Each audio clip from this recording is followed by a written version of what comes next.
Ketenangan jiwa, ketenangan batin, dan ketenangan pikiran perlu kalian lakukan.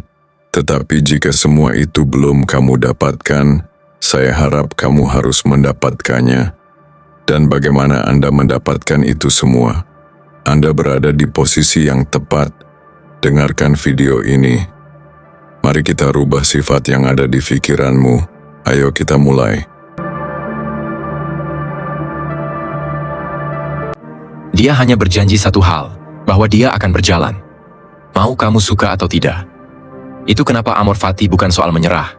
Ini tentang berdiri, menatap segala kekacauan itu, dan berkata, "Aku mencintaimu juga." Bukan berarti kita pasif. Bukan berarti kita berhenti berjuang. Amor Fati adalah memilih untuk tetap melangkah, sambil membawa luka itu dengan kepala tegak. Kadang kita dibesarkan dengan doktrin untuk menerima saja hidup ini. Ada anggapan bahwa bersyukur berarti berhenti bertanya. Padahal, tidak semua penerimaan itu sehat. Penerimaan yang dipaksakan bisa berubah menjadi apatis. Seperti tanaman yang layu, hidup, tapi tidak lagi tumbuh. Dalam praktiknya, mencintai takdir berarti kita sadar. Segala yang terjadi, bahkan hal buruk sekalipun, adalah bagian dari puzzle besar yang kita sendiri belum bisa lihat sepenuhnya. Sama seperti akar yang terbenam di tanah berlumpur, tapi justru dari lumpur itulah bunga bisa mekar. Kalau kita lihat dari data, tekanan mental modern banyak dipicu karena gap antara harapan dan realitas. Saat ekspektasi tidak sesuai kenyataan, muncul stres, kecemasan, bahkan depresi. Tapi studi juga menunjukkan, orang yang mampu menerima keadaan sambil tetap aktif mencari makna, jauh lebih resilient menghadapi tekanan itu. Mereka tidak hancur, mereka lentur. Seperti bambu yang menunduk saat badai, tapi tidak patah. Bayangkan begini, kalau hari ini, semua yang kamu benci dalam hidupmu, rasa sakit, kegagalan, penolakan, adalah bagian dari naskah rahasia yang sedang membentukmu jadi versi terbaikmu. Masih maukah kamu membencinya? Atau, mungkin kita bisa mulai belajar menatap hidup dengan pandangan yang sedikit lebih lembut. Bukan karena hidup ini selalu adil, tapi karena kita memilih untuk menjadi adil terhadap diri sendiri. Kadang orang terlihat tenang di luar, tapi di dalam, mereka remuk. Kenapa? Karena mereka salah memahami penerimaan. Bukan soal memaksa diri untuk senyum saat hati menangis, tapi berani merasakan semua luka itu, tanpa membiarkannya menghancurkan siapa kita. Kalau kamu mau jujur, mungkin ada bagian kecil di hatimu yang masih bertanya, "Kenapa harus aku? Kenapa hidup begini?" Dan itu tidak salah. Bahkan, itu mungkin adalah tanda bahwa kamu masih hidup, masih peduli, masih berharap. Tapi setelah semua tanya itu, mungkin kita juga bisa bertanya, kalau ini adalah bagian dari ceritaku, bisakah aku tetap berjalan dengan kepala tegak? Mencintai takdir bukan berarti kita berhenti bermimpi. Bukan berarti kita membiarkan hidup menyeret kita tanpa perlawanan. Tapi berarti, kita tetap bermimpi, tetap berjuang, sambil memahami bahwa apapun hasilnya semuanya pantas dirayakan. Bahkan kegagalan, bahkan kehilangan. Karena, seperti kata Nietzsche, kehebatan manusia adalah ketika dia bisa berkata, "Ini terjadi padaku, dan aku tetap mencintainya." Kalau hari ini hidup terasa berat, mungkin itu bukan tanda bahwa kamu lemah. Mungkin itu justru tanda bahwa kamu sedang belajar sesuatu yang jauh lebih besar daripada yang kamu sadari. Jadi saat kamu membuka mata besok pagi, bukan hanya mengingat bahwa waktumu terbatas, seperti yang kita bahas kemarin, tapi juga memilih untuk mencintai setiap detiknya, bahkan detik-detik yang tidak kamu suka. Karena mungkin, disitulah letak kebebasanmu yang sesungguhnya. Pelajaran ketiga, premeditatio malorum. Seperti yang sudah kita bahas di pelajaran sebelumnya, mencintai takdir mengajarkan kita untuk merangkul apapun yang datang. Tapi, bagaimana kalau apa yang datang itu sejak awal sudah buruk? Disinilah kita bertemu dengan satu latihan penting dalam stoikisme. Premeditatio malorum, membayangkan kemungkinan terburuk sebelum ia benar-benar datang. Bukan untuk menakuti diri sendiri, tapi untuk memperkuatnya. Pernah nggak kamu dalam satu pagi merasa segalanya akan berjalan mulus? Lalu satu kejadian kecil langsung meruntuhkan semangatmu.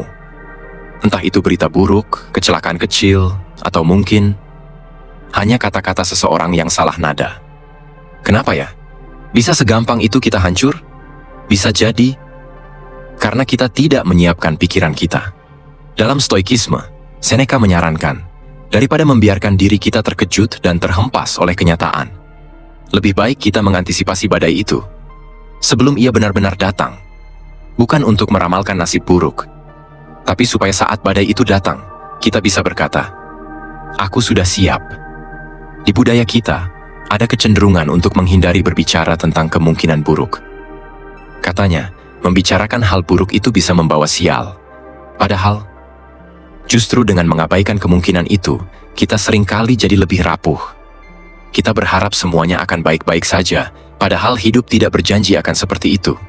Data dari berbagai penelitian psikologi memperlihatkan bahwa otak kita, saat dipaksa membayangkan kemungkinan buruk dengan sadar, justru membangun mental preparedness.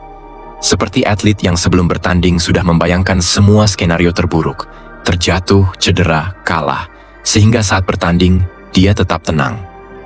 Bayangkan kamu hari ini harus menghadapi sesuatu yang penting. Interview kerja, pertemuan besar, ujian.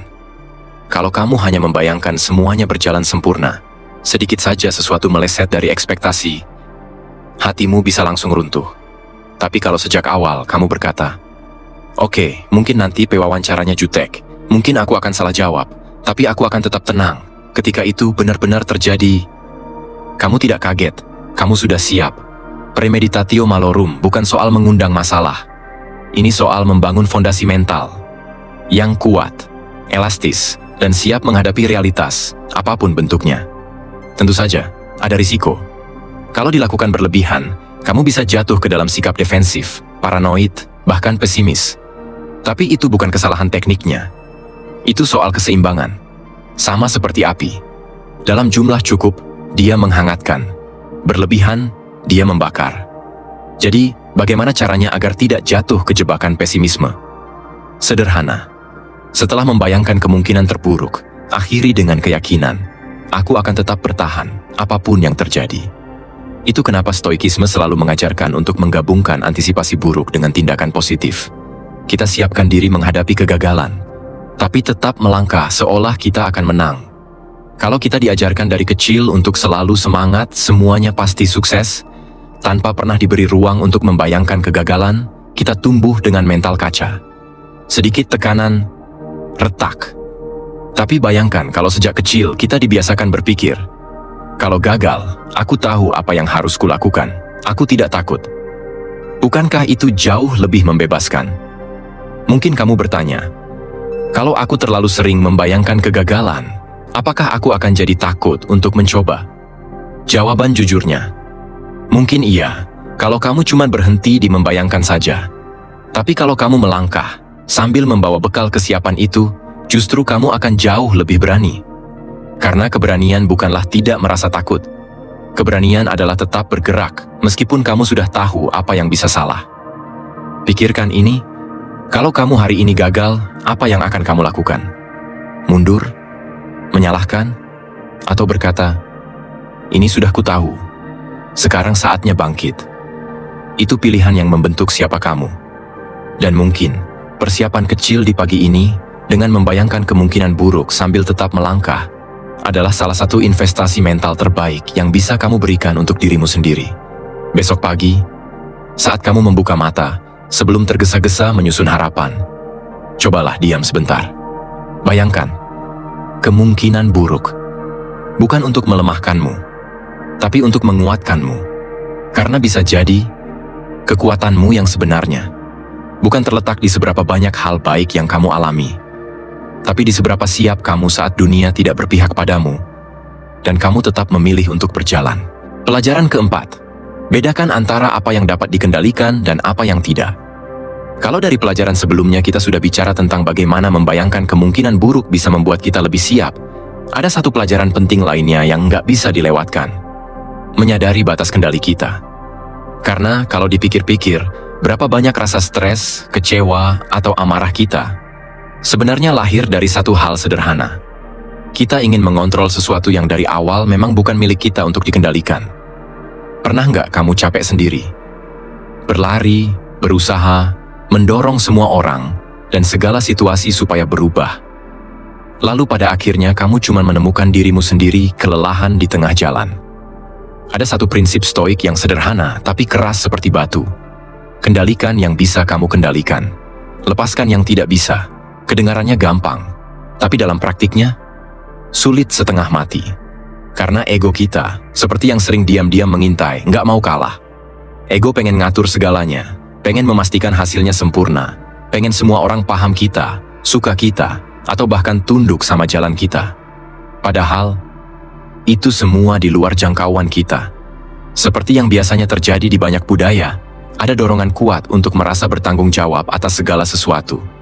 Kita tumbuh dengan nilai-nilai sosial yang luhur, gotong royong, solidaritas, saling membantu. Tapi di sisi lain, tanpa sadar, kita kadang mengambil beban yang bukan milik kita. Kita merasa gagal kalau orang lain tidak berubah, kalau dunia tidak berjalan seperti harapan kita. Padahal kalau kita mau jujur, ada garis tipis antara berusaha dengan penuh hati dan memaksa dunia tunduk pada keinginan kita. Itu sebabnya dalam stoikisme, bedanya jelas. Kita bertanggung jawab atas usaha, tapi tidak atas hasil. Kamu bisa memilih untuk berkata jujur, tapi kamu tidak bisa memastikan orang lain akan mempercayaimu. Kamu bisa bekerja keras, tapi kamu tidak bisa mengontrol apakah usaha itu langsung berbuah. Dan kalau kamu terlalu memaksakan diri untuk mengontrol hal-hal di luar dirimu, efeknya bukan cuma kelelahan, tapi perlahan kamu kehilangan diri sendiri. Energi mentalmu habis buat sesuatu yang bahkan sejak awal bukan di tanganmu. Penelitian tentang stres kronis juga membuktikan, semakin banyak kita berusaha mengendalikan hal-hal tak pasti, seperti opini orang lain, cuaca, keberuntungan, semakin besar risiko tubuh kita mengalami tekanan emosional dan hormonal. Tingkat kortisol naik, sistem imun melemah, hidup terasa berat tanpa alasan yang jelas. Mungkin itulah kenapa kadang kita merasa kayak melangkah di jalan berlumpur. Mau maju, susah.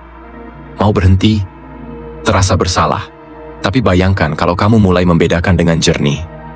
Apa yang ada dalam kontrolku hari ini? Mungkin cuma seberapa keras kamu berusaha.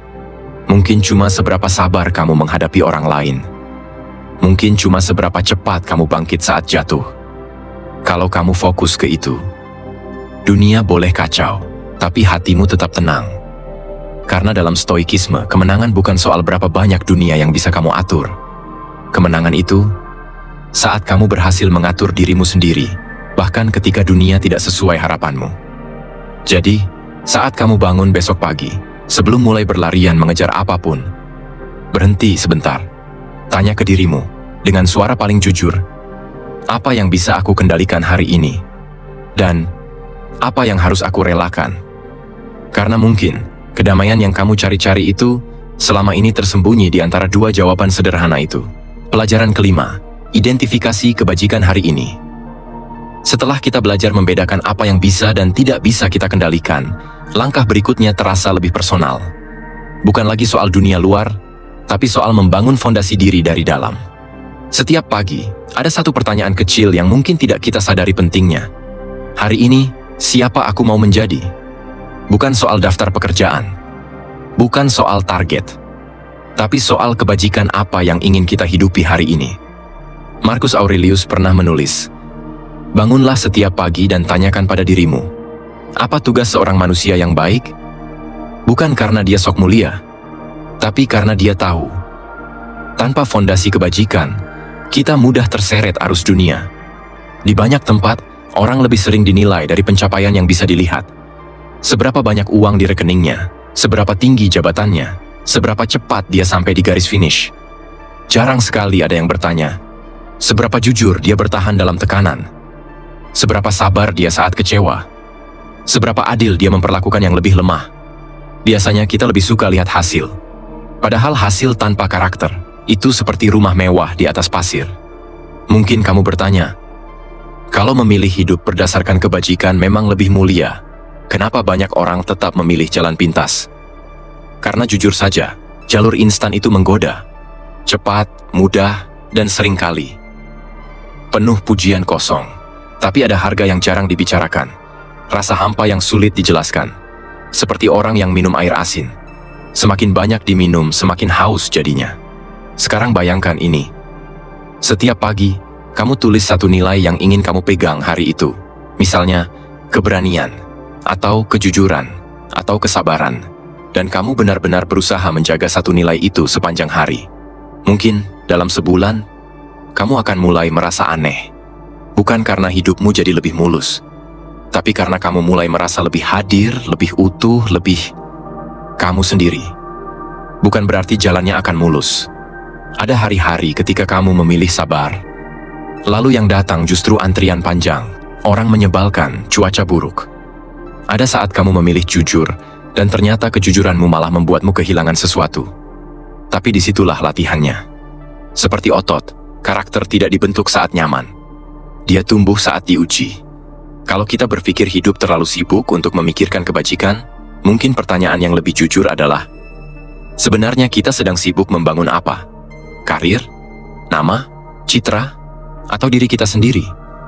Secara neurologis, memilih fokus pada satu nilai setiap hari bisa mengubah pola pikir kita, membentuk koneksi otak baru, memperkuat pusat pengambilan keputusan,